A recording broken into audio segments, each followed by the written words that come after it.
దేవుని ఆజ్ఞను ఉల్లంఘించారు, దేవుడు చెప్పిన మాట వినలేదు, దేవుని మహిమను వారు కోల్పోయారు. ఏదైనా వనంలో నుంచి బయటికి వారు గెంటి వేయబడ్డారు. ఆదాము సంతానమే మనమంతా కూడా దేవుడు ఇచ్చిన మహిమను కోల్పోయారు. రోమా 3:23 చెప్పండి చెప్పండి చెప్పండి. రోమా 3:23 ఏ భేదమును లేదు, అందరూ పాపం చేసి దేవుడు అనుగ్రహించి మహిమను పొందలేకపోవచ్చు. మనమంతా కోల్పోయినా దేవుడు ముందు మహిమ ఇచ్చాడు ఆదాము కవలకు. కానీ మనం ఏం చేశాం? ఆదాము ఏం చేశాడు? దేవుడు ఇచ్చిన మహిమను కోల్పోయి పాపం చేసి దేవునికి దూరం అయ్యాడు. ఆదాము సంతానమే మనమంతా కూడా ఆ మహిమను మనకు కోల్పోయి నరక పాత్రమైనగా యేసు ప్రభువారు రెండవ ఆదాముగా, కడపటి ఆదాముగా ఈ లోకానికి వచ్చి మనందరి కొరకు మనకు రావాల్సిన నరక శిక్షణ ఆయన సిలువలో వహించి తన రక్తాన్ని చిందించి చనిపోయి చావుని వ్యక్తి సజీవుడై తిరిగి లేచి ఆయన మనకు రక్షణ తన మహిమ మార్గాన్ని తిరిగి మనకి ఇచ్చాడు. కోల్పోయిన మహిమను ఏం చేశాడు? మనకు తిరిగి ఇచ్చాడు. ఇచ్చిన ఈ మహిమను ఏం చేసుకోవాలి? కాపాడుకోవాలి. ఆ మహిమను జాగ్రత్తగా మహిమ పాత్రలు దేవుడు తన మహిమ పిలిచాడు. మహిమ రాజ్యానికి కూడా వీడు పిలిచాడు. మహిమనిచ్చాడు, మహిమ రాజ్యానికి పిలిచాడు. కాబట్టి ఈ ఉదయకాలాన దేవునికి ఎలా మహిమ కలుగుతుంది మన ద్వారా, ఎట్లా దేవుని మహిమపరచాలి, 7 విషయాలు చెప్తాను, జాగ్రత్తగా వినండి. దేవునికి మన ద్వారా ఎలా మహిమ కలుగుతుంది అది నేర్చుకోవాలి కదా. మొట్టమొదటిగా కీర్తనలు 50:23 వచనం, 50వ కీర్తన 23వ వచనం. అందులో ఏముంటుందంటే స్తుతియాగం అర్పించువాడు నన్ను మహిమపరుచుతున్నాడు అని. స్తుతియాగం అర్పించువాడు మొట్టమొదటి ఎవరికి ఏ విధంగా దేవునికి మహిమ కలుగుతుంది? మనం ఎంత ఎక్కువగా స్తుతియాగం అర్పిస్తే అంత ఎక్కువగా దేవునికి మహిమ. స్తుతియాగం అర్పించువాడు నన్ను మహిమపరుచుచున్నాడు. స్తుతియాగము నేనంతా హెబ్రోన్ సహవాసం వాలంటున్నాను. ఒకవేళ ఇండిపెండెంట్ అయిన కూడా ప్యాటర్న్ అదే కదా, హెబ్రోన్ పద్ధతిలో జరుగుతుంది కదా. కాబట్టి ఆరాధన అనేది ఉంటుంది కదా. ఆదివారం ఆరాధన చేస్తారు కదా మీరు? చెప్పండి, చేస్తారా లేదా? సోమవారం నుంచి శనివారం వరకు బైబిల్ స్టడీ, బైబిల్ కార్యక్రమాలు చెప్తున్నారా? మీరు వ్యక్తిగత జీవితంలో ఆదివారం పళ్ళ దగ్గర మాత్రమే ఆరాధన చేస్తాం. ఆ తర్వాత మళ్ళా దేవుడు బతికించి ఇంకో ఆదివారం మా తప్పుడు పళ్ళ దగ్గర లేదు. దేవుడు అడిగినే కోరుతున్నాడా? కాదు. నేను ఎల్లప్పుడు యెహోవాను సన్నుతించెదను, నిత్యం ఆయన కీర్తి నా నోట నుండును. 34వ కీర్తన 1వ వచనంలో దావీదు అంటున్నాడు, ఎప్పుడెప్పుడు సన్నుతిస్తాడు దేవుని? నిత్యం, ఎల్లప్పుడు. అది నిజమైన క్రైస్తవ జీవితం. కేవలం ఆరాధన వాళ్ళ దగ్గర ఆరాధన చేయడమే కాదు, మన హృదయమే ఆరాధనతో నింపబడాలి. మీకు ఏదో మాటలు మాట ఆరాధనతో నింపబడాలి, స్తుతితో నింపబడాలి, కృతజ్ఞతతో నింపబడాలి. ఆరాధన అంటే ఏంటో చెప్తాను, స్తుతి అంటే ఏం చెప్తాను, కృతజ్ఞత అంటే ఏం చెప్తాను, వినండి. ఆరాధన అంటే దేవుడు ఏమై ఉన్నాడు అంటే ఆయన లక్షణాలు ఏంటి, ఆయన స్వభావం ఏంటి, ఆయన తత్వం ఏంటి, ఆయన వ్యక్తిత్వం ఏంటి అనేది జ్ఞాపకం చేసుకొని దేవుడిని ఆరాధిస్తాం. అంటే దేవా నీవు పరిశుద్ధుడు, నీవు మహిమ గలవాడు, నీవు కృప గలవాడు, నీవు కనికరం గలవాడు, క్షమించుటకు సిద్ధ మనసు గలవాడు, మార్పు చెందిన దేవుడు, మాట తప్పని దేవుడు అయ్యా, నిన్ను ఆరాధిస్తున్నా, నీ స్తోత్రం అని చెప్పగలిగాం. అది ఆరాధన. స్తుతి అంటే సిలువ ద్వారా మనకేం దొరికింది? యేసయ్య సిలువలో చిందించిన రక్తం ద్వారా, ఆయన మరణ ద్వారా, పునరుత్థానం ద్వారా మనకి ఏం దొరికిందో, ఆయన రక్తం ద్వారా ఏం దొరికింది? విమోచన దొరికింది. మన పాప అపరాధములకు క్షమాపణ దొరికింది. దూరస్తులుగా మనల్ని దేవుడు ఏం చేశాడు? సమీపస్తులుగా చేశాడు. సమాధానం లేని మనకు సమాధానం దొరికింది.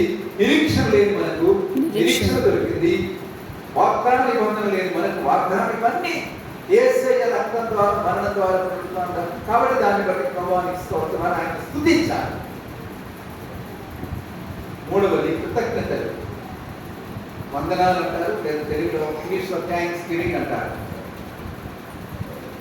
వందనాలు లేదా కృతజ్ఞతలు అంటే దేవా నీవు నాకు ఇచ్చిన ఆరోగ్యాన్ని బట్టి, నీవు నాకు ఇచ్చిన నూతన దినాన్ని బట్టి, నీవు నాకు ఇచ్చిన భార్యను బట్టి, నీవు నాకు ఇచ్చిన పిల్లలను బట్టి, నీవు నాకు ఇచ్చిన మనుమలను బట్టి, మనవరాలను బట్టి, ఉద్యోగాన్ని బట్టి, ఇంటిని బట్టి, ఇంట్లో ఉన్న సౌకర్యాన్ని నీకు వందనాలని చెప్పాలి. అంతేగాని అంటే మిక్సప్ చేస్తాను అంటున్నాను. దేవా నా భార్యను బట్టి ఆరాధిస్తున్నాను అడుగు.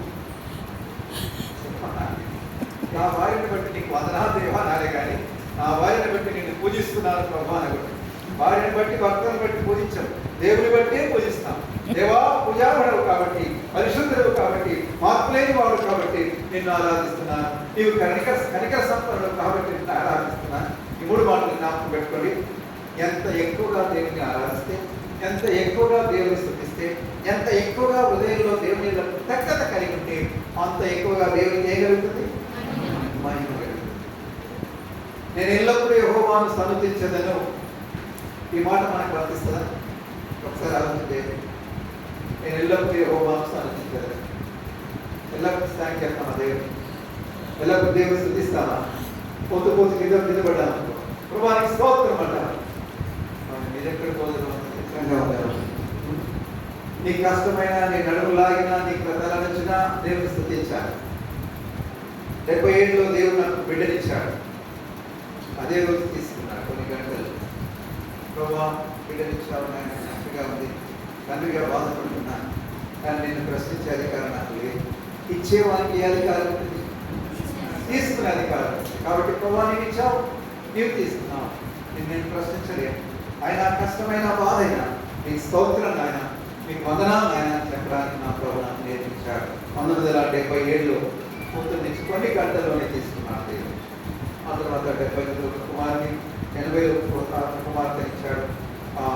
సో కష్టాల్లో నష్టాల్లో మీరంతా ముసలోళ్ళు అనుకునే వారు ఎవరు అన్నారా ఇక్కడ? మేము ముసలోళ్ళము అనుకునే వారు ఉన్నారా? ఎవరు లేరు కదా. కొన్ని యువకులు అనుకునే వారు ఉన్నారా? చదువు లేదా? మీరు పిల్లలం అనుకుంటున్నారు. అయితే మేము యువకులంగాము వృద్ధులంగామన్నా, మేము పిల్లలము. నాకు చాలా సంతోషం అట్లా అనుకుంటే. నేనైతే 74 ఏళ్ళ యువకుడు. ఎవరికి నేను యువకుడు. 74 లోకం ఏమంటారు? బయట ఏమంటారు? ముసలోడు. ఆ ముసలోడు అనే మాట ఇంతవరకు నా జీవితంలో నా దగ్గరికి కూడా రాని, నా మనసులోకి ఎక్కడ ముసలోని అనే కళలు కూడా రాదంతగా. ఏమనుకుంటా నేను?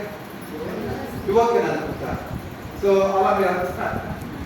యువకులు కాదు సరే, ఇంకా అంతకంటే కిందిదంటే పిల్లలుగానే ఉన్నాం, మేము గంతులు ఇస్తాం, ఎగురుతాం, అది చేస్తామని సంతోషం. నేను ఎందుకు చెప్తున్నానంటే ప్రాధాన్యత వయసును బట్టి అనేకమైన బలహీనతలు వస్తుంటాయి శరీరంలో. దేవుడు నేను బలహీనతలను నాకు 6 ఆశీర్వాదాలు ఇచ్చాడు. అందులో బట్టి రోజు థ్యాంక్స్ చెప్తాను. ప్రభా నీవు నాకు ఇచ్చిన ఆశీర్వాదాలకే స్తోత్రాలు ఆయన. నెంబర్ 1 డయాబెటీస్, షుగర్, చక్కెర రోగము. మొట్టమొదటి దేవునికి ఎందుకు థ్యాంక్స్ చెప్తానంటే ప్రభా నీవు నాకు ఇచ్చిన చక్కెర రోగానికై నీకు స్తోత్రం నాయన, వందనాలు నాయన అంటారు. రెండవది హైపర్ టెన్షన్ అంటే బీపీ.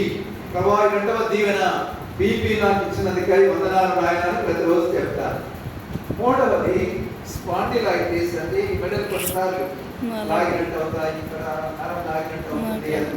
ఈ స్పాండిలైటిస్ ని బట్టి ప్రభా నీకు వందనాలు అని చెప్తారు. నాలుగవది ఎన్లార్జ్మెంట్ ఆఫ్ ప్రాస్టేట్ గ్లాండ్. మగవారికి ప్రాస్టేట్ గ్రంథి అని ఒకటి ఉంటుంది, మూత్రాశయం దగ్గర ఉంటుంది. అది కొన్నిసార్లు పెద్దదైపోయి ఆ ఒత్తిడి వల్ల మూత్రం చేయడం ఇబ్బంది అవుతుంది. అది నాలుగవ ఆశీర్వాదం. సో అది ఉంది నాకు. దాన్ని బట్టి కూడా ప్రభానికి వందనాలని చెప్తాను. 5వ ఆశీర్వాదం ఏంటంటే మోకాళ్ళ నొప్పులు. మీకు అందరికి చిత్రంగా చూస్తారు. ఇది ఇట్లున్నావు, నీకు ఎట్లా మోకాళ్ళ నొప్పులు? అసలు లావులకు రావాలమ్మా. నా జీవితం అంతా కూడా గంటలు నిలబడ్డాను. ఎక్కడ? కాలేజీలో, క్లాసులో, ఇక్కడ మీటింగ్స్లో, క్యాంపుల్లో, కాన్ఫరెన్స్లో, చర్చెస్. కాబట్టి మరి గంటలు నిలబడిన మోకాళ్ళ కొద్ది ఉంటుందా? కాబట్టి ప్రభువానికి నాకు ఇచ్చిన మోకాళ్ళ నొప్పులకి ఆయనకి వందనాలు. ఎన్ని? 5. ఇప్పుడే అందిన వార్త ఏంటంటే నా గుండెలో అందరూ ఉందట. ఏముంది? దేవానికి స్తోత్రం రాగా నా గుండెలో ఇచ్చిన రక్తురానికై మీకు వందనాలని ప్రతిరోజు చెప్తాను. ఈ 6 ఆశీర్వాదాలను బట్టి మీకు వందనాలు నాయన అని చెప్తాను. ఇప్పుడు మీరు పరీక్షించుకోవాలి, మీకు ఎన్ని ఆశీర్వాదాలు ఉన్నాయో, ఎన్ని శాపాలు ఉన్నాయో. చాలా మంది ఇవన్నీ ఇక్కడనే వాక్యం చెప్పినాను. మా కాన్ఫరెన్స్లో ఇవన్నీ మా విద్యార్థుల పరిచయం అంతా ఒక అమ్మాయి పడుకుంటే పడిగట్టుకుంటావు, అంకుల్ ఏంటండి దీవెనలు అంటే ఏంటి అంకుల్, ఆశీర్వాదాలు అంతా ఏంటి రోగాలు పట్టుకొని, బిడ్డ నీకు కాదా నాకు ఆశీర్వాదాలమ్మా, నాకు ఇష్టం లేదనుకున్నాను రోగాలు అవి బలహీనతలు. అమ్మ నీవు అనుకోవే తల్లి, నీకు బలహీనతలు కానీ నా దృష్టిలో అవి నాది ఆశీర్వాదాలు. మరి ఆశీర్వాదాలను బట్టి దేవునికి థ్యాంక్ చెప్తున్నాను అంటే చాలాసేపు ఒప్పుకోలేదు. అంటే మీ ఆలోచన బాగుందంటే అంటే సో కాబట్టి పిల్లల నష్టాలలో చాలాసార్లు స్టూడెంట్స్ నన్ను ఎన్నోసార్లు అవమానపరిచారు. నేను క్రైస్తవుని కాబట్టి దేవుని కొరకు ధైర్యంగా నిలబడ్డాను కాబట్టి ఏవి పిల్లలు ఎన్నో రకాలుగా అవమానపరిచారు. ఎవరైనా మనం ఎన్నిసార్లు చేస్తే థ్యాంక్ చెప్తాం. రోగం వస్తే చెప్తుండొచ్చు కానీ చెప్పకపోయిన 2 వేస్తే థ్యాంక్ చెప్తుంది కానీ ఇన్సల్ట్ అయితే ఇన్సల్ట్ అనే పదం ఇంగ్లీష్ పదం కానీ అందరికీ వస్తుంది అన్నమాట. చదువుతున్నా ఇక్కడ అందరికీ ఇన్సల్ట్ అంటే తెలుసు కదా, ఇన్సల్ట్ అని తెలుగులో ఏమంటారు, కొంతమందికి అవమానం తెలుగు కానీ ఇన్సల్ట్ బాగా చేస్తారు. నన్ను ఇన్సల్ట్ చేస్తావా భార్య అంటది, సార్ మీరు మీ వాళ్ళు ఉన్నప్పుడు ఇన్సల్ట్ చేసినాం, నాకు కూడా టైం రాదనుకున్నాను, ఇక్కడ నీ వాళ్ళు ఉండాలి ఇక్కడ మా వాళ్ళు ఉండాలి, ఈ ఇద్దరి ముందు నేను ఇన్సల్ట్ చేస్తే నేనే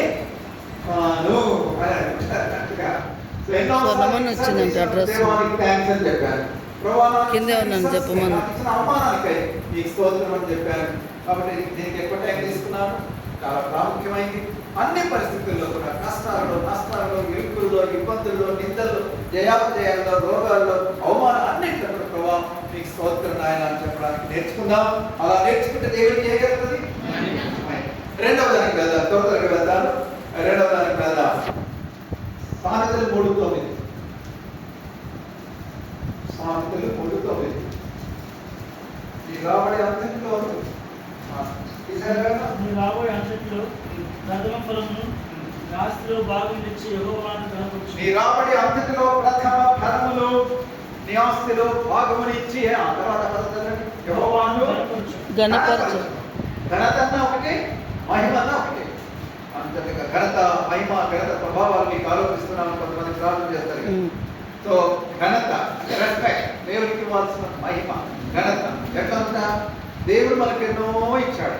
ఆ ఇచ్చిన దానిలో దేవుడికి ఇవ్వాల్సింది మళ్ళా దేవుడికి ఇస్తే అప్పుడు దేవుడికి ఏం కలుగుతుంది, మహిమ కలుగుతుంది. పాత నిబంధనలో దేవుడికి ఏమి ఇవ్వాలి, ఏమి ఇచ్చేవారు, మేకలు గొర్రెలు బదులుగా ఎంత శాతం ఇవ్వాలి, 10% కదా. పాత నిబంధనలో 10% నియమం దేవుడు ఖచ్చితంగా చెప్పాడు ఇశ్రాయేలు, మీరు తప్పనిసరిగా ఏం చేయాలి, మీ ఆస్తిలో దేవునికి ఇవ్వాల్సిన భాగం మీకు ఇస్తే దేవునికి ఘనత కలుగుతుంది, మహిమ కలుగుతుంది. మరి పాత నిబంధనలు ఉంది, బైబిల్లో కొత్త నిబంధనలు ఎక్కడైనా మీరు దశభాగం ఇవ్వండి ఉన్నట్టుగా నాకు ఒక రెఫరెన్స్ చెప్తే మీకు 1000 రూపాయలు ఇస్తాయి. కొత్త నిబంధనలో దశమ భాగం ఇవ్వండి అని ఎక్కడైనా మీకు ఉంటే మీరు ఒకవేళ పరిశోధన చేయండి, రీసెర్చ్ చేసి చెప్పండి. టైం ఇస్తాను మళ్ళీ మధ్యాహ్నం భోజనం తర్వాత లేదు, అక్కడ ఎక్కడ కూడా కొత్త నిబంధనలు ఇవ్వండి అని లేదు. అబ్రహాము మెల్కీసెదెకుకి ఇచ్చినట్టుగా రాశాడు అంతే. పాత నిబంధనలు. కొత్త నిబంధనలు మరి ఏం చేయాలి, అంతకంటే ఎక్కువగా ఇవ్వాలి. దశమ భాగం అనేది తక్కువ 10%, 15%, 20%, 25%, 30% ఇట్లా దేవునికి వర్ధిల్లిన కొత్త నిబంధనలు ఎట్లా ఇవ్వాలి, ఇవ్వాలి. ఎక్కడన్నమాట మొదటి పత్రిక 4:2. సో మనం వర్ధిల్లిన కొలది ఇవ్వాలి. దేవుడు ఎంతగానో నీవిస్తే దానికి తగినట్టుగా ఇవ్వాలి.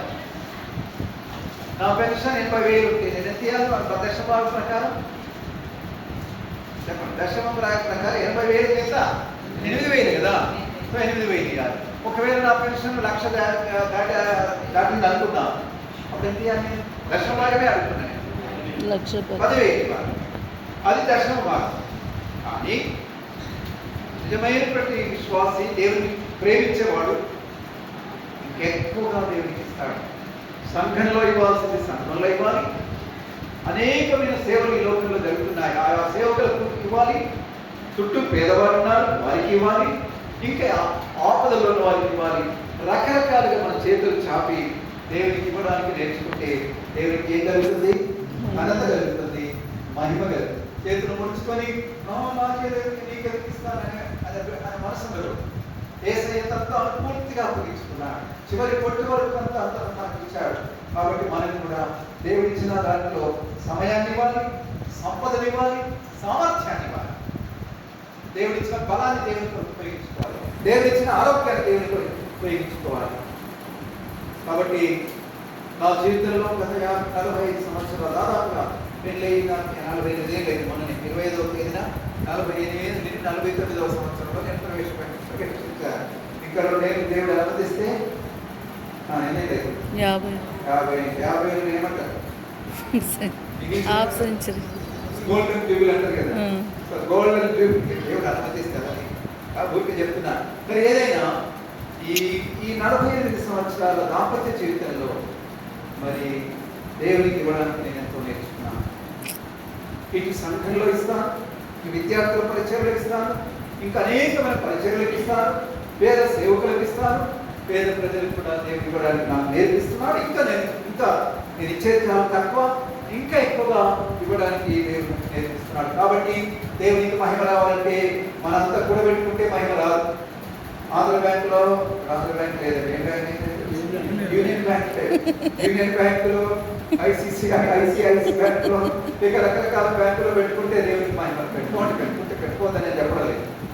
దేవుని రాజ్య వ్యాప్తి కొరకై, ఆత్మల రక్షణాత్మకై, సంఘ క్షేమాత్మకై, పరిశుద్ధుల అక్కర్లు కొరకై, పేద ప్రజల సహాయమై మనం ఏం చేయాలి? ఖర్చు చేస్తే దేవునికి మహిమ.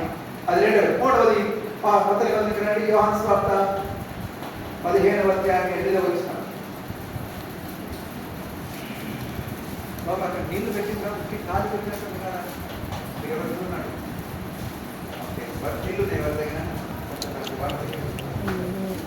సామ్ వాటర్ బాటిల్ 3వ మాట 15వ అధ్యాయం 8వ వచనం చదవండి. ఆడున్నాయా?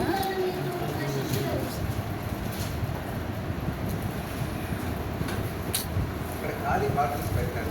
మరి మీరు చూడాలి. ఓకే.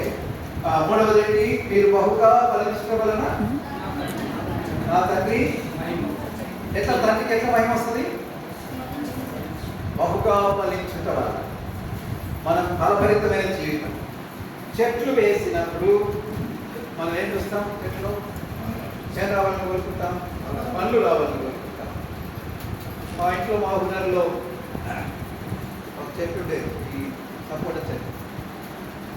అది పిందెలు అవుతుంది, రాలిపోతాయి. పిందెలు అయితే రాలిపోతే ఇంకా చాలా పెద్దగా చేశాను. సో ఫలభరితమైన జీవితం. చెట్టు ఫలభరితం లేకపోతే, పళ్ళు రాకపోతే, మీకు తెలుసు కదా బైబిల్ ఒక మాట. లూకాసు వార్త 13వ అధ్యాయంలో ద్రాక్షవనంలో ఆయన ఏ చెట్టు వేసుకున్నాడంటే అంజూరపు చెట్టు. ఆ యజమాని దగ్గరికి వచ్చి చూశాడట. వచ్చి చూస్తే ఆ పండ్లు వెలగవచ్చాననే మాట ఉంటుంది అక్కడ. ఏ వెలగవచ్చారు? కొన్నిసార్లు పండ్లు వెలవడలేదు, ఆకుల కింద ఉంటాయి. సో పండ్ల మీద ఇప్పుడు మా ఇంట్లో ఒక మామిడి చెట్టు బాగున్నారు. దాదాపు ఈ సంవత్సరం 100 కాయలు కాస్తాయి. మంచి కాయలు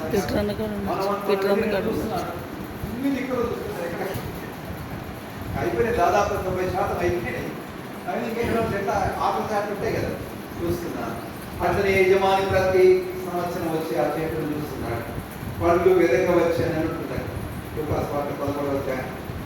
మరి మధ్యాహ్నం ముందు దేవుడు మనం వెదకి వస్తున్నాడు, మన దగ్గరికి వస్తున్నాడు, చూస్తున్నాడు. నీలో పనులు ఉన్నాయా? నీ జీవితంలో పనులు ఉన్నాయా? గలతీ 5:20 చెప్పండి ఎవరైనా. ఆత్మఫలం ఏమనగా అని చెప్తామనుకో, మిగతాదంతా నీకు పూర్తి చేయండి అంటారా ఆయన?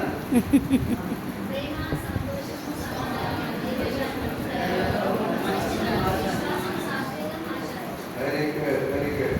ప్రేమ, సంతోషం, సమాధానం, దీర్ఘశాంతం, దయాలత్వం, మంచితనం, విశ్వాసం, సాత్వికము, ఆశానిష్టం, ఇవన్నీ ఫలాలు. మరి ఈ ఫలాలు మనలో ఉండాలని దేవుడు చూస్తున్నాడు. ఈ ఫలాలు వచ్చి చూస్తుంటే దేవునికి ఏం కూడా ఒక్క చోట కనపడలేదు అనుకోండి. అప్పుడు ఏమన్నాడు ఆయన? యజమాని ఏమన్నాడు? ఈ స్థలం వలన, ఈ చెట్టు వలన స్థలం అంతా పాడైపోతుంది, దీన్ని నరికేస్తానని అన్నాడు. కొద్దిసారి ఇంకొక సంవత్సరం ఉండని అట్లా నీలో నాలో ఫలాలు ఉన్నాయా? ఒకసారి ఆలోచిద్దాం. ప్రేమ ఉందా? అందరికీ ప్రేమిస్తున్నామా? మీరు అంతా ఒకే సంఘస్తులా? అంతా ఒకే సంఘస్తులా? ఆదివారం ఆరాధన అయిపోయిన తర్వాత అందరూ పలకరిస్తున్నారు. మీరు పలకరిస్తా. ముఖాన్ని తొంగి చూస్తున్నారా? అందరినీ ముఖాన్ని చూడగలరా? ఆమె అక్క మన గుంపుకే మన ప్రేమిస్తున్నారు. వేరు వాళ్ళ వేరే గొప్ప, ఇంకో గుంపు అక్క మనలు కాదు వాళ్ళు. ఇంత సంతానంగా గుంపులు ఉండి నిజమైన ప్రేమ ఉంటే ఏం చేయాలి? అందరినీ ప్రేమతో పలకరించాలి. అమ్మ ఎట్లున్నారు, మీ పిల్లలు ఎట్లున్నారు, భర్త ఎట్లున్నారు, భార్య ఎట్లున్నారని అందరూ మనం పలకరించుకోవాలి. కనీసం అర్ధగంటనన్నా అక్కడ ఆరాధన అయిపోతే అర్ధగంటనన్నా ఉండాలి. ఏం చేయాలి? ఆకలి అయితే పెట్టుకుంటాం సార్, అర్ధగంట ఉండాలి. ఆకలి కంటే ఎక్కువగా ఈ సహవాసాన్ని ప్రేమించాలి. సో ప్రేమతో పలకరించాలి. ఉందా మనకు ప్రేమ? సమాధానం. ఈనాడు భార్యాభర్తల మధ్య సమాధానం లేదు. నాలాంటి మంచిగా భార్యను కొట్టి బోధ చేసిన కూడా చాలా మంది ఉన్నారు. భార్యతో జగడమాడి బోధ, భార్యను క్షమించకుండా బోధ చేసేవాళ్ళు. ఒకవేళ నేను అలా చేస్తే నా భార్య నెంబర్ ఇస్తారు, మీరు ఎవరైనా ఫోన్ చేయండి అడిగాను. అంటే అంకుల్ జనకాన్ని చెప్తారు, నీ సంగతి ఏదో చెప్పి గీత ఎట్లుంటాడు అని చెప్తే నేను తర్వాత నెంబర్ ఇస్తాను, మీరు ఫోన్ చేయొచ్చు. భార్యాభర్తల మధ్య సమాధానం. ఈనాడు సమాధానం మైక్రోస్కోప్ పెట్టినా కనపడలేదు, టెలిస్కోప్ పెట్టినా కనపడలేదు, ఆఖరికి డాక్టర్ దగ్గర స్టెథోస్కోప్ పెట్టినా ఎక్కడ స్కోపే లేదు అన్నట్టుగా. There is no scope for peace. ఎక్కడ దొరకడమే లేదు, శాంతి లేదు, సమాధానం లేదు. అంత జగడాలు, కొట్లాటలు, గ్రూపులే కనబడుతున్నాయి. మీరు భార్యని ఎప్పుడన్నా తిట్టారనుకున్నాడు. తిట్టను చేతులు మాట వెళ్ళలేదన్నా, ఏమనుకున్నావు? నన్ను చాలా నిజాలు పెట్టాలి అంత నేను కూడా కోప్పడ్డాను నా భార్య. అందరూ అదే తిట్టిన తర్వాత వెంటనే సారీ చెప్పినారు. అమ్మా నన్ను క్షమించి తల్లి అందరూ చేతులు.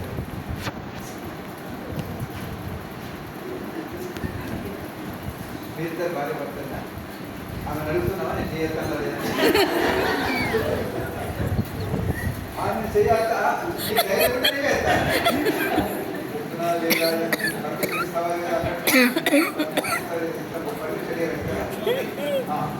ఓకే. ఇప్పుడు భార్యను అడుగుతున్నాను, మీరు నిజంగా మీ భర్తను మీరు బాధ పెట్టినట్టుగా మీ మనసాక్షి మీకు తెలిస్తే ఎంతమంది భార్య భర్తల దగ్గరికి ఏమండి, ఏమయ్యా, సారీ, నన్ను క్షమించు అనవసరం. Very good. మీరు ఎంత మంచోళ్ళు అంటే భార్యలంతా ఒకే తాటి మీద ఉన్నారు, భర్తలంతా కూడా మాది ఒకే మాట, ఒకే పాట, ఒకే పాట. ఏడుగా చేయాల్సిన అవసరం లేదు. మేము ఎవరికి సారీ చెప్పము. మా వంశంలో మా గోత్రం కూడా సారీ చెప్పేది లేనే లేదు. మీరు డీకే అన్న తెలుసు, రాజకీయ బీజేపీ నాయకుడు. అంతకుముందు ఏంటా కాంగ్రెస్ మంత్రి కదా, వాళ్ళ బాబాయ్ ఎవరో తెలుసా? తెలియకపోతుంది. సమరసింహారెడ్డి అని పెద్ద నాయకుడే, కాంగ్రెస్ నాయకుడు. ఆయన ఒకసారి మాట్లాడితే ఏమన్నాడంటే, మా వంశంలో మేము తల ఎవరికి వంచము, అవసరమైతే తల ఇస్తాం, కానీ ఎవరికి వంచం అన్నాడు. ఇక ఆ ఎలక్షన్ తర్వాత ఇంతవరకు తల వంచాడంటే లేకపోయాడు. ఓడిపోయింది. ఎవరు ఏ పార్టీ వాళ్ళు ఆయన తీసుకోవడం లేదు, ఎక్కడ వస్తలేదు. కాబట్టి మేము తల వంచము, తలని ఇస్తాము అనే గర్వాలు, అహంకారాలు ఉన్నప్పుడు నేను చెప్తున్నాను, యథార్థంగా చెప్తున్నాను. నేను ఎప్పుడైనా మీరు పొద్దున్న లేచి భార్య భర్తలు మీరు ముఖాలు చూసుకొని చూసుకుంటా. నువ్వు లేస్తున్నాయి మీ భార్య చూస్తావా? నేను చూస్తావా? బయట చూస్తావా? చూడవా? నీవు చూస్తావా? ఆయన చూస్తావా? చూడ చెప్పు. ఆయన సంతోషంగా ఉన్నట్టు నీకు అర్థమవుతుంది ముఖం చూస్తే, కోపంగా ఉన్నట్టు అర్థమవుతుంది ముఖాలు చూస్తే. కాబట్టి పొద్దున్న లేచి ముఖాలు చూడాలి. చూస్తే అర్థమైపోతుంది ఎట్లుంది నా భార్య. రాత్రి తిట్టినాం అనుకో, పొద్దున్న లేచి చూస్తే ఇంకా అట్లనే ఉంటుంది అని, ఇంకా అట్లనేమా మరి ఎట్లుంటాను ఎట్లుంటానా? నేను రాత్రి ఏమన్నా నేను తల్లి నాకు జ్ఞాపకం వస్తుంది. ఆవు యాదుకుంటుంది నీకు అనడానికి వచ్చు, కానీ అన్నది యాదు. నేనైతే చెప్తున్నాను, యథార్థంగా దేనినైతే చెప్తున్నాను. ఒకవేళ నా భార్య నేను బాధ పెట్టినట్టయితే నేను ఒక్కసారి ముఖం చూస్తాను. ఆ ముఖంలో మార్పు ఉంటుంది, మామూలుగా ఉన్నట్టుండదు. మార్పు ఉండేసరికి దగ్గర పోయి ఆమెను హత్తుకొని మా నన్ను క్షమించుతుంది అంటే వివేకవతి నా భార్య. వివేకవతి వివేకాన్ని పిలుస్తాను. ఇక అది అంత పెద్ద విలువ భార్య పెద్దగా విలువాల్సిన అవసరం లేదు. భార్య భర్త మీ సొంత పేరు పెట్టుకోవచ్చు, ఎట్లన్నా పిలుచుకోవడం కానీ వివేకాన్ని సారీ మనల్ని క్షమించగలి అంటే ఎందుకంటే ఒకసారి చెప్తా ఉంటుంది అంతే కదా, ఎవరైనా అంతే అంటారు అనేది బాధ పెట్టేది సారీ చెప్తాడు. అమ్మ అన్నారా అన్న అది తప్పే, సారీ చెప్తున్నాను నన్ను క్షమించు అంటే ఆడవాళ్ళు అంత ఈజీగా క్షమించారు. ఆడవాళ్ళు అంతే. కాబట్టి దేవుని పిల్లగా మరి నిజంగా దేవునికి మహిమ రావాలంటే సమాధానంగా ఉండాలి, ఒకరినొకరు క్షమించుకుంటుండాలి, ఒకరినొకరు గౌరవించుకుంటున్నారు, ఒకరినొకరు సేవించుకుంటూ క్షమాపణని క్రైస్తవ జీవితం క్షమాపణ జీవితమే కాదు, క్రైస్తవ జీవితం కాదు. క్షమాపణ అడగడానికి నీకు రాకపోతే నీవు దేవుని బిడ్డవు కావు, అడిగితే క్షమించకపోతే కూడా నీవు దేవుని బిడ్డవు కావు. సో ప్రభు ఒకవేళ నిన్ను నన్ను క్షమించకపోతే ఎక్కడికి వెళ్ళేవాడు? నరకానికి వెళ్ళేవాడు. దేవుడు క్రీస్తునందు మిమ్మల్ని క్షమించిన ప్రకారం మీరు ఒకరినొకరు క్షమించు. కాబట్టి దేవునికి మహిమ రావాలంటే మనం అందరం సమాధానంగా ఉండాలి, ఐక్యతగా ఉండాలని నేను చెప్తాను. 4వ మాట 17వ అధ్యాయం 4వ వచనం. అదే సువార్త, యోహాను సువార్త 17వ 4వ వచనం. చదవచ్చు కదా. చేయుటకు నీవు నాకు ఇచ్చిన పనిని నేను సంపూర్ణంగా నెరవేర్చి భూమి మీద నిన్ను మహిమ పరిస్థితి ఎవరంటారా మాట? యేసుప్రభు యేసుప్రభు అంటున్నారు. తండ్రితో మీరు నాకు పని ఇచ్చారు ఈ లోకంలో. ఏం పని? అది ఇంకా ఆయన ఆ పని అంటే శిలువ మరణ పునరుత్థానం కానీ చెప్పాల్సిన అన్ని ప్రజలందరికీ చెప్పాడు. నీవు అప్పు చెప్పిన పని నేను ముగించాను, ముగించి నేను నీ నామాన్ని ఏం చేశాను? మహిమ పరిస్థితి. దేవునికి మహిమ ఎలా కలుగుతుంది? ఇచ్చిన పనిని పూర్తిగా చేస్తే మహిమ కలుగుతుంది. మనం ఏం చేస్తాం? సగం సగం చేస్తాం. భర్త సగం చేస్తే భార్య సగం చేయాలి, కలిసి పని చేసుకోవడం మంచిది. కానీ ఏదైనా మనకు ఒక అప్పు చెప్పిన పని ఇంట్లోనైనా, బయటనైనా, పొలంలోనైనా, కళ్ళల్లోనైనా, ఆఫీస్లో అయినా, కాలేజీలో అయినా, ఎక్కడైనా ఆ పని దేవుడు ఇచ్చిన పని నమ్మాలి. మనం ఉద్యోగస్తుల చేతులు ప్రైవేట్గానైనా ఎక్కడైనా ప్రైవేట్ ఎంప్లాయీస్ దేవుడు మీకు ఇచ్చిన పని అది మీ ఉద్యోగం దేవుడు ఇచ్చాడు నమ్ముతారా? ఆ దేవుడు ఇచ్చేది నమ్ముతారా? మరి అక్కడ దేవుడికి మహిమ రావాలా? మన స్థలంలో, మనం ఉన్న స్థలంలో దేవుడికి మహిమ రావాలి కదా. మందిరంలోనే కాదు దేవుడికి మహిమ రావాల్సింది. ఎక్కడ రావాలి?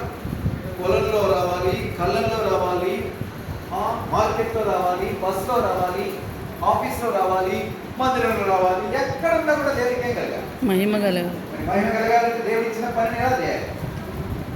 పూర్తిగా చేయాలి, నిండు మనసుతో చేయాలి. సగం సగం చేసి బిడ్డ తల్లి ఉండి బిడ్డ నాకు నీళ్ళు తీసుకురావాలి, బిడ్డ చెప్తుంది. ఈ పిల్ల పోయి వాళ్ళ అమ్మ దగ్గర పెట్టారే, అమ్మకంటే నీళ్ళు తీసుకురా. అక్క సేవలు నాకు ఉన్నాయి, చెప్పింది నాకు కాదు, నీకు చెప్పింది మర్యాదగా తీసుకుంటాడు. నీవంటే అక్కగా చెప్తున్నాను పోతావా లేదా అంటే వాడు అక్కడ ఆ పోతలు ఏమైందని ఈసారి పోతున్నాను ఇక అని తల్లికి నీళ్ళు ఎవరు ఇస్తారు? తమ్ముడు ఇస్తాడు, కొడుకు ఇస్తాడు. చెప్పింది ఎవరికి? అప్పుడు తల్లి అంటే నీకు కదా చెప్పింది ఏంటిలా? మమ్మీ తిక్క మాటలు మాట్లాడు, నీకు నీళ్ళు వచ్చినాయి లేదా?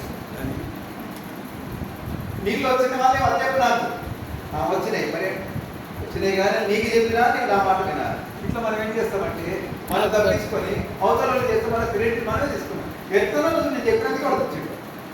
నేను ఎంత గొప్పదని అనుకున్నావు, నన్ను మెచ్చుకోవాలి కానీ ఏంటి అని మాట్లాడుతున్నావు? ఇట్లా మనం చేయకు, వేరే చేస్తే అదంతా క్రెడిట్ మనకు రావాలి, పేరు మనకు రావాలి, వేరే వాళ్ళు చేయాలి. ఏ పనైనా కూడా ఉద్యోగంలో అయినా ఎక్కడైనా పిల్లరా నమ్మకంగా చేయాలి, నిండు మనసుతో చేయాలి. 3 రకాలుగా చేయాలి పనులు. ఇప్పుడు ఏ శాఖ చేశాడు? ఎట్లా చేశాడు? ఏ శాఖ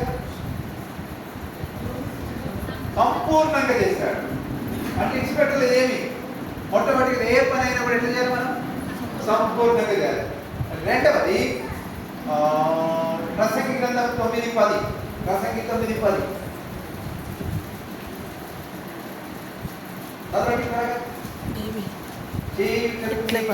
వచ్చిన ఏ పని నీ శక్తి లోపము లేకుండా చేయము. సో మొట్టమొదటిగా సంపూర్ణంగా చేయాలి, సంపూర్ణంగా చేయాలి, దాన్ని సమర్థవంతంగా చేయాలి. సమర్థవంతంగా సా అనే పదం అక్షరంతో స్టార్ట్ అయితే సంపూర్ణంగా సమర్థవంతంగా చేయాలి. మూడవది కీర్తనలు 40వ కీర్తన 8వ వచనం. అక్కడ ఏముంటుందంటే సంతోషముగా నీ చిత్తము నెరవేర్చుట నాకు సంతోషము. కాబట్టి ఎలా చేయాలి పని? 3 మాటలు జ్ఞాపకం ఉంచుకోండి. సంపూర్ణంగా చేయాలి. చెప్పండి. సంపూర్ణంగా చేయాలి. రెండవది సమర్థవంతంగా చేయాలి. మూడవది సంతోషంగా చేయాలి. అట్లా చేస్తున్నాం సార్, పరీక్షించుకున్నాం. అట్లా చేస్తేనే దేవుడికి సగం సగం చేసి, అసంపూర్ణంగా చేసి, సనుకుంటా కొనుక్కుంటా చేసి ఆడవాళ్ళు ఎట్లా ఈ వాళ్ళలో వచ్చినప్పుడు మీ అమ్మలు మీ ఇంట్లో వచ్చినప్పుడు మంచిగా హ్యాపీగా సంతోషంగా ఉండి అన్ని రకాలుగా చేస్తారు. ఇక భర్త పక్షాన్ని వచ్చిన వస్తే చేస్తాం, అప్పుడు కూడా మంచిగా చేస్తాం. కానీ మనుషులు మాత్రం కొంచెం సన్నగడుకుంటారు. సో పని సనకుండా కొనుక్కుంటూ చేయాలి, సంతోషంగా చేయాలి, సమర్థవంతంగా చేయాలి, సంపూర్ణ. అది 4వది. 5వది కనుక చూద్దాం. 5వది రోమాపత్రిక 15వ అధ్యాయం 5వ వచనం.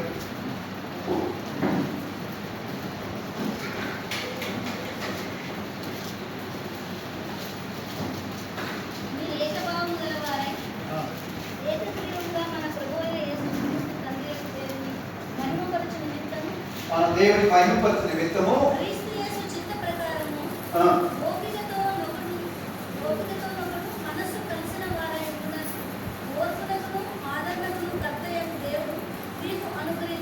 ఒకరితో ఒకడు మనసు కలిసిన వారే ఉండాలి. మనసు కలవడం వేరే, మనుషులు కలవడం వేరే. అంతేనా? మీరంతా దగ్గర బాగా పడుతుంది కాబట్టి దగ్గర కూర్చున్నారు. దగ్గర కూర్చున్నంత మాత్రం మనసులు కలిసామని గ్యారెంటీ ఉందా? మరి సంఘంలో ఉన్న వారందరిలో కూడా ఎట్లుండాలంటే అందరి మనసులు కలవాలి. అంటే ఐక్యతగా ఉండాలి, ఏక మనసు ఉండాలి, ఏక తాత్పర్యం ఉండాలి, గుంపులు ఉండకూడదు. ఇప్పుడు హెబ్రోన్లో మరి ఎన్ని గ్రూప్స్ ఉన్నాయి తెలుసా మీకు? చెప్పండి. యథార్థాన్ని ధైర్యంగా మాట్లాడుతున్నాను. తండ్రి పెద్ద బాధ. ఎన్ని గుంపులు ఉండవు తెలుసా? ఏదో మంచిగా మీరు తెలుసుకోకపోతే ఇంకా మంచిదే. కానీ హెబ్రోన్లో 3 గ్రూపులు ఉన్నాయి. ఒకటి సొసైటీ, రెండవది ట్రస్ట్లో మన 2 గ్రూపులు ఉన్నాయి. కాబట్టి మొత్తం ఏంటంటే 3. ఈ 3 మాకు అవసరమే లేదని ఇంకోరు ఉన్నారు. అప్పుడు ఏదైనా అయితే మాకు హెబ్రోన్తో సంబంధాలే లేవు, మేమంతా ఇండిపెండెంట్గా ఉంటాం అని వాళ్ళు గ్రూప్లో ఫామ్ అయ్యారు. అప్పుడు ఎన్నైతే కొరింథీ సంఘాలు ఎన్ని గ్రూపులు ఉన్నాయి తెలుసా? కొరింథీ సంఘాలు ఎన్ని గ్రూపులు ఉన్నాయి? అక్కడ కూడా 4 గ్రూపులు ఉన్నాయి. మొదటి అధ్యాయంలో ఒకడు క్రీస్తు వాడు అంటున్నాడు, మేము క్రీస్తు పార్టీ మాది అంటాడు. ఇప్పుడు మా పౌలు పార్టీ మాది అట్లా. మాకు పేదరు పార్టీ, దుడుకు పేదరు ఎగురెగుతుంటాడు ఆయన, మేము అట్లా ఎగురుతుంటాం, పేదరు పార్టీ అన్నాడు. ఇంకోటి ఎవరో చూద్దాం. నేను 3 చెప్పారు కదా, అప్పల్లో వాడను అన్నాడట. క్రీస్తు వాడను, పౌలు వాడను, కేఫా వాడను, అప్పల్లో వాడు. కేఫా పేదలు. అక్కడే ఉన్నాయి గుంపులు. దేవునికి భయం ఉంటుందా?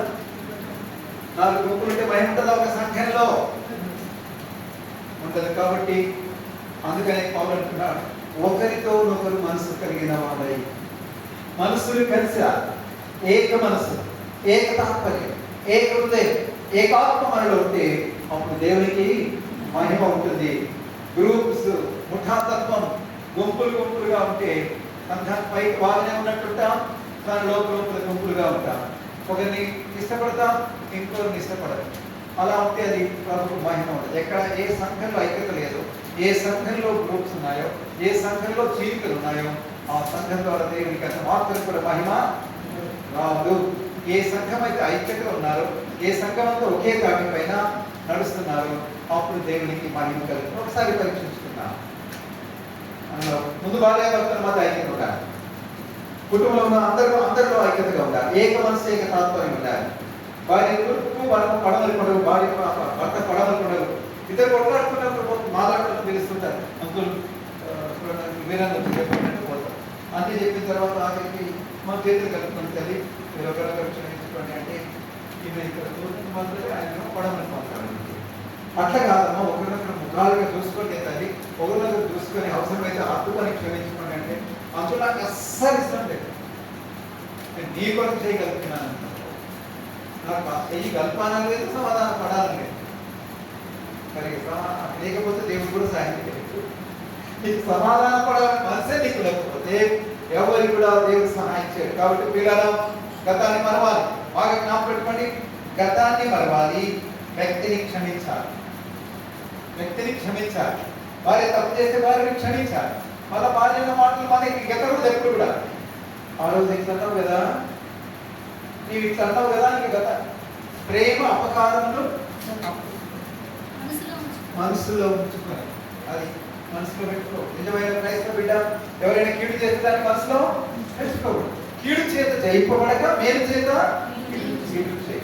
కాబట్టి మనమంతా ఐక్యతగా ఉంటే, సమాధానంగా ఉంటే, ఒకే మనసు, ఒకే ఆత్మ, ఒకే హృదయం, అంటే ఒకే ఆలోచన కలిగి ఉంటుంది దేవునికి మాయం. అది 5వది. 7వ వచనం చదవండి. 7వ వచనం 15:7. కాబట్టి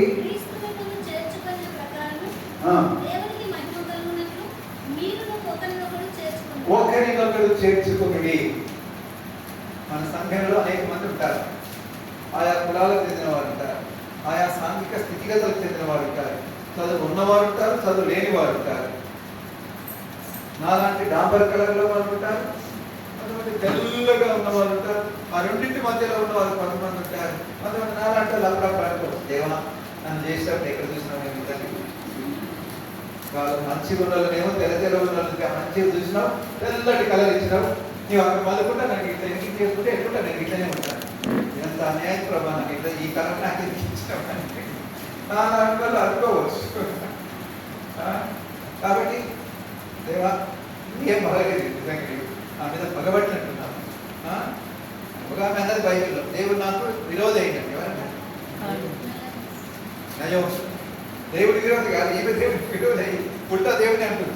దేవుడు నాకు విరోధి అయినాడు, భర్తను తీసుకున్నాడు, కొడుకులను తీసుకున్నాడు, ఎదురు తీసుకున్నాడు, నీ వేసిన తప్పులను విలువబడి దేవుడు తీసుకున్నాడు. కానీ అది వేరే విషయం. ఏదైనా కూడా ఒకరినొకరు చేర్చుకోవాలి. అందరినీ ఒకే రకంగా చూడాలి.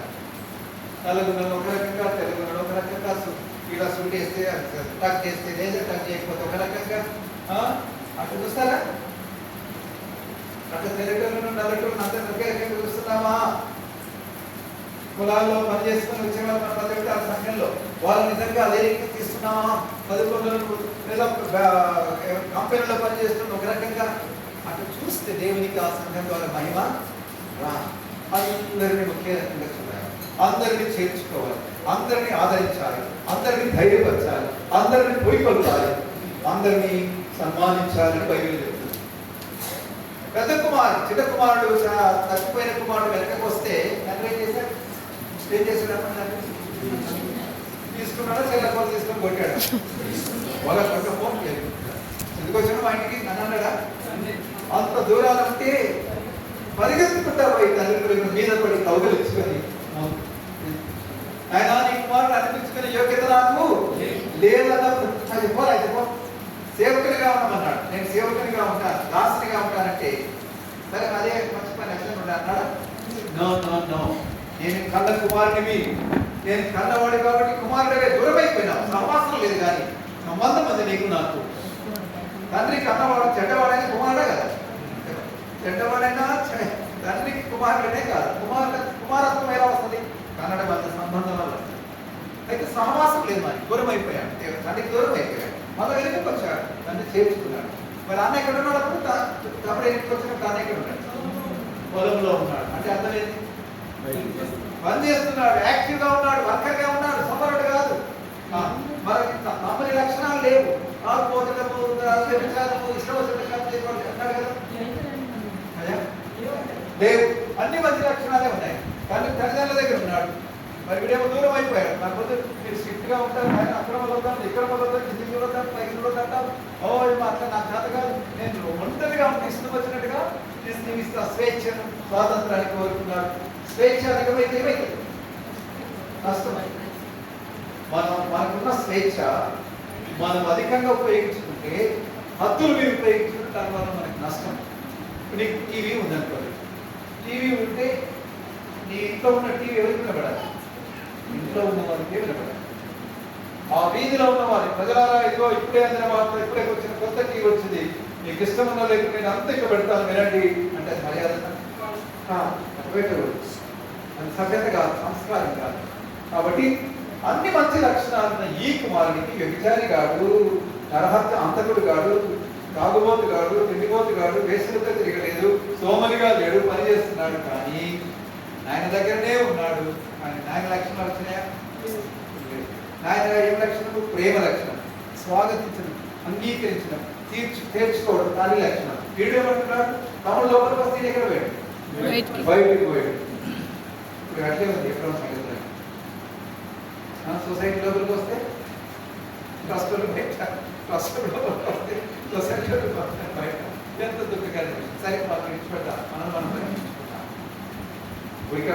వాస్తవాలు చెప్తే మనం పరీక్షించుకుందాం. నిజంగా ఎవరైనా లోపలికి వస్తే బ్రదర్ ఆమె మందిరంలో కనబడితే నేను ఇష్టం ఏమన్నా ఆమె నాకు ఎదురు పడితే నేను అస్సలు అనుకుంటాను అన్నట్టున్నావా? ఒకవేళ ఆయన కనబడితే, ఆయన పాట పాడుతుంటే, ఆయన సర్వీస్ చేస్తుంటే, ఆయన పట్టిస్తుంటే నాకు అస్సలు ఇష్టం ఉండదు అన్నావంటే పెద్ద కుమారు లక్షణాలు ఉన్నాయి.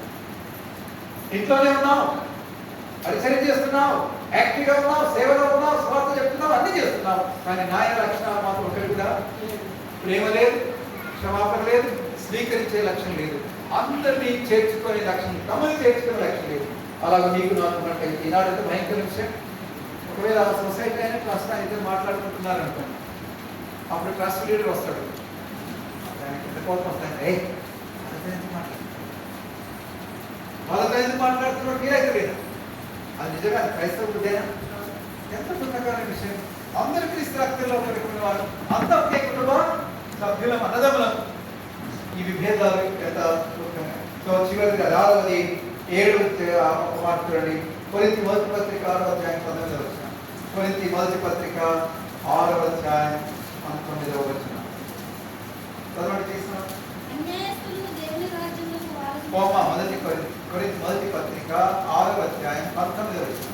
ఈ దేహము దేవుని వలన అనుగ్రహింపబడి మీలో ఉన్న పరిశుద్ధాత్మకు ఆలయమైనదని మీ దగ్గర దీనికి చెప్తున్నారు. నిలబెట్టి కొనబడిన వారి కనుక ఈ దేహంలో దేవుని మహిమ విలువ పెట్టి కొనబడిన వారు కనుక మీ దేహముతో దేవుని ఆత్మతోనే కాదు, మనసుతోనే కాదు, దేవుని మహిమపడతారు. ఎంతమంది పడతారు?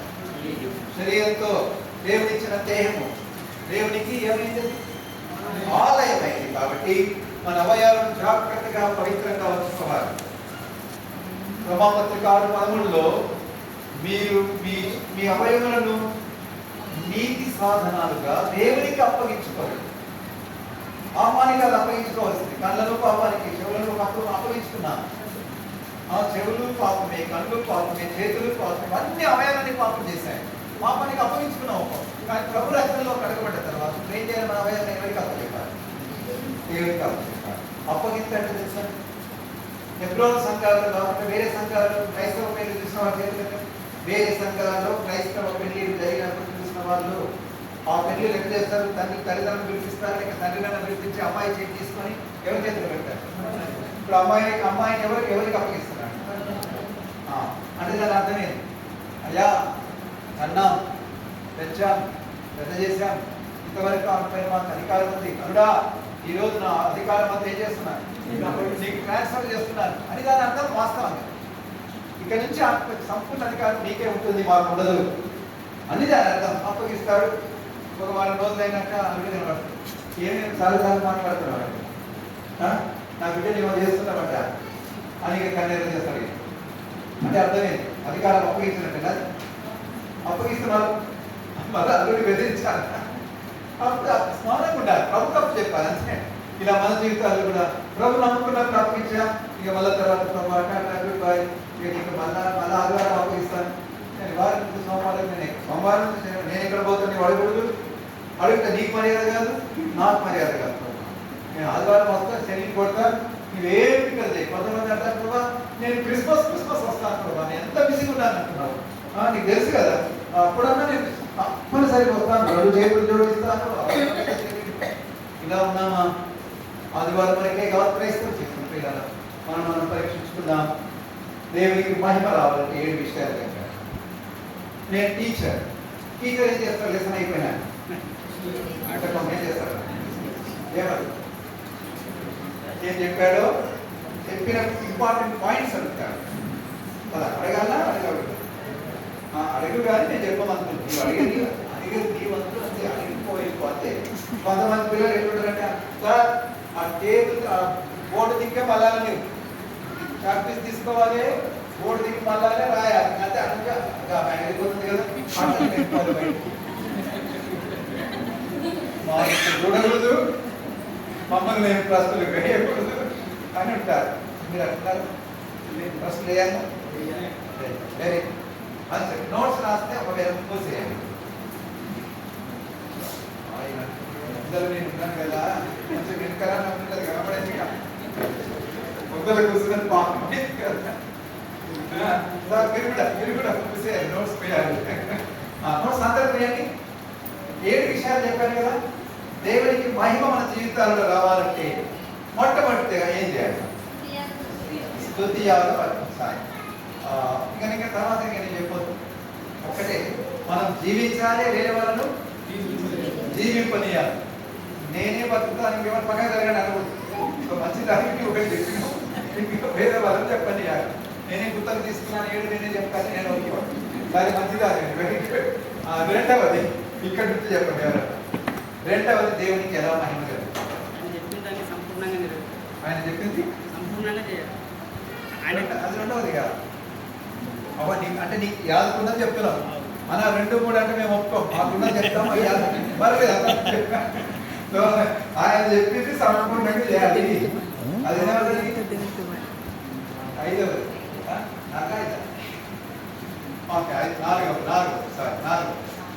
యోహాను సువార్త 17:4 అప్పచెప్పిన పని సంపూర్ణంగా నెరవేర్చి నీ నామమును ఎంత చేయాలి? పని సంపూర్ణంగా చేయాలి, సంతోషంగా చేయాలి, సమర్థవంతంగా చేయాలి. ఓకే, అది 4వది. ఆయన 2వది చెప్పాడు. 2వది చెప్పాడు రాబడి అంతా దేవునికి ఇవ్వాలి.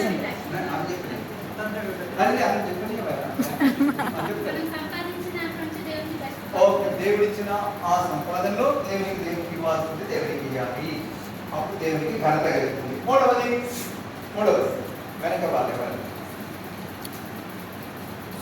అంటున్నారు మీరు అంత మొదలనే చూసుకుంటే ఇక ప్రశ్న కూడా వాళ్ళు చేస్తారు, కొంత మానసిక చూస్తున్నారు అంటున్నారు. చెప్పండి మీరే ఇక్కడ మూడవది కదా. నేను వచనం చెప్తాను.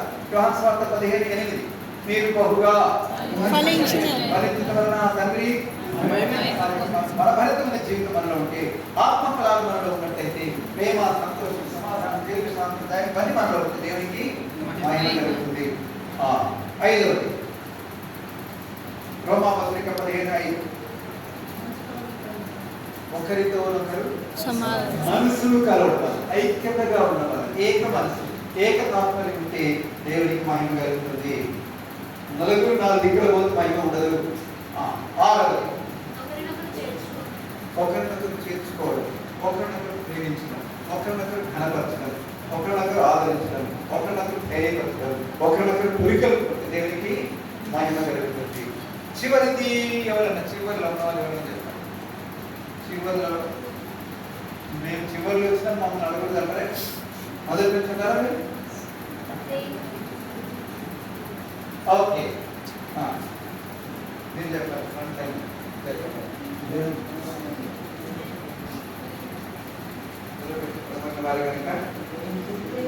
అంటే అర్థం ఏంటి? మన శరీరాన్ని పవిత్రంగా ఉంచుకుంటే, మన అవయవాలను దేవుడికి అప్పగించుకుంటే, నీతి సాధనాలుగా మన శరీరంలో నీతి నివసిస్తే దేవునికి మహిమ కలుగుతుంది. అపవిత్రత మనలో ఉన్నట్టయితే దేవునికి మహిమ ప్రార్థన చేస్తున్నాం. దయచేసి 1 నిమిషం 2 నిమిషాలు ఆలోచన చేద్దాం.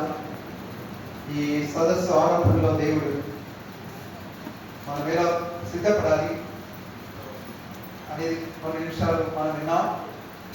ఆ తర్వాత మరి మనం ఏం చేసిన సదస్సులు నిర్వహించుకున్నా, రెగ్యులర్ నిర్వహించుకున్నా, ఇంట్లో కార్యక్రమాలు ఏర్పాటు చేసుకున్నా, సంఘంలో క్యాంపులు పెట్టుకున్నా, ఏం చేసినా వాటన్నిటి ద్వారా దేవునికి మహిమ కలగాలని దేవుడు కోరుతున్నాడు. మనం ఆలోచిద్దాం, మనం పరీక్షించుకుందాం. దయచేసి యథార్థంగా పరీక్షించుకుందాం. దేవుని మాట్లాడినప్పుడు పరీక్షించుకోవాలి. ఎలా ఏదో క్రిస్టఫర్ గారు పిలిచారు, మేము వచ్చాము అన్నట్టు కాదు.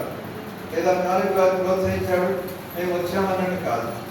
వచ్చిన తర్వాత శ్రద్ధతో విన్నామా దేవుని మాటలు, తెలివితో విన్నామా, జాగ్రత్తగా విన్నామా? విన్నట్టయితే హృదయంలో దాచుకోవాలి, భద్రపరచుకోవాలి. మరి ఆ సంగతులన్నీ తలపోసుకోవచ్చు, హృదయంలో భద్రం చేసుకొని 7 విషయాలు విన్నాం.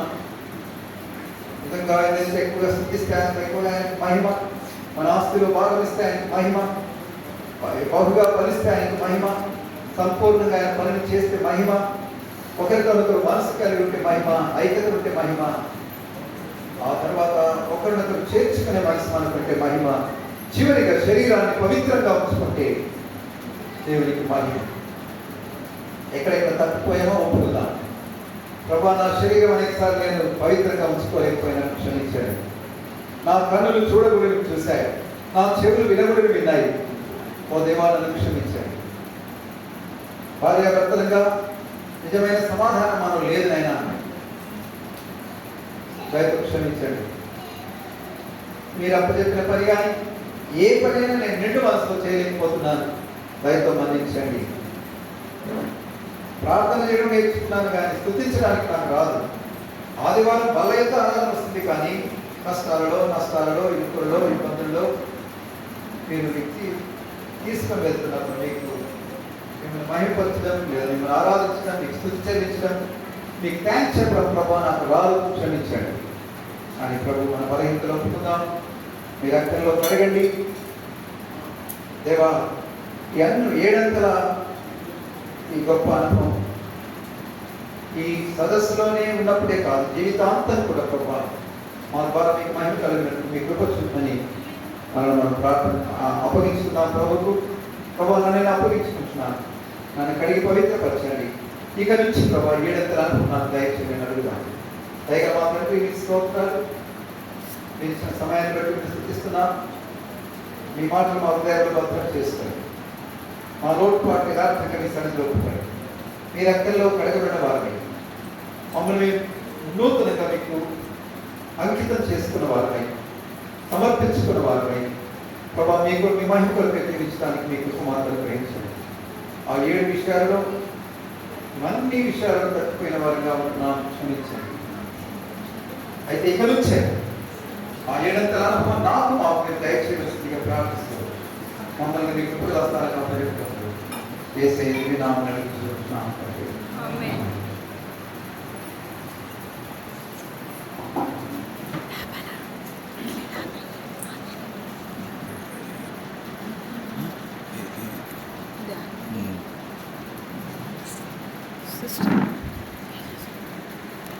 ఎట్లా ఓకే చేయాలి? వినే కార్యక్రమం అయిపోతే తినే కార్యక్రమం అయిపోతుంది.